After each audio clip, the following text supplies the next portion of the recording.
Koneksi antar materi. Modul 2.1 Pembelajaran berdiferensiasi. Dengan saya, Artina Sohimarista SPD, calon guru penggerak Angkatan 9 dari Kota Tangerang Selatan. Apakah itu pembelajaran berdiferensiasi?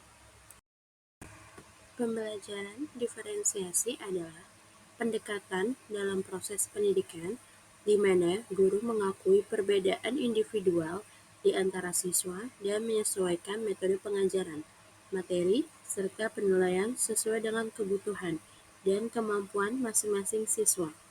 Hal ini bertujuan untuk memastikan bahwa setiap siswa dapat belajar secara efektif dan mencapai potensi mereka, terlepas dari perbedaan dalam gaya belajar, tingkat keterampilan, atau minat.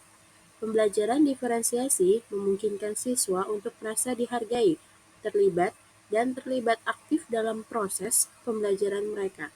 Pendekatan ini dapat melibatkan penggunaan berbagai strategi pengajaran, kelompok kerja, penugasan yang disesuaikan, serta dukungan tambahan jika diperlukan.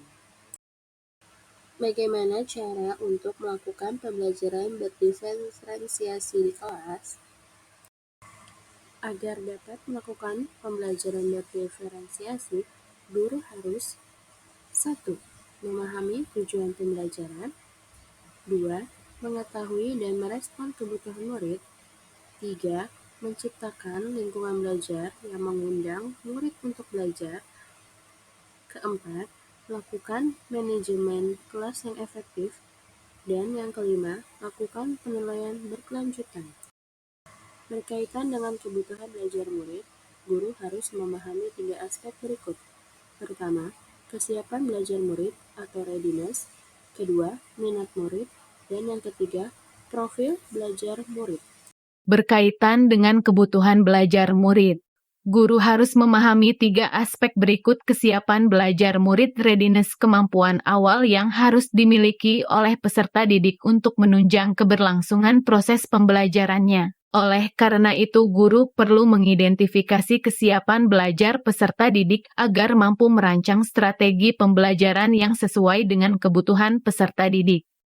Berkaitan dengan kebutuhan belajar murid, guru harus memahami 3 aspek berikut: minat murid, kecenderungan dan kegairahan yang tinggi atau keinginan besar terhadap sesuatu hal. Minat belajar siswa merupakan aspek kepribadian yang menggambarkan adanya kemauan, dorongan yang timbul dari dalam diri individu untuk memilih objek yang sejenis.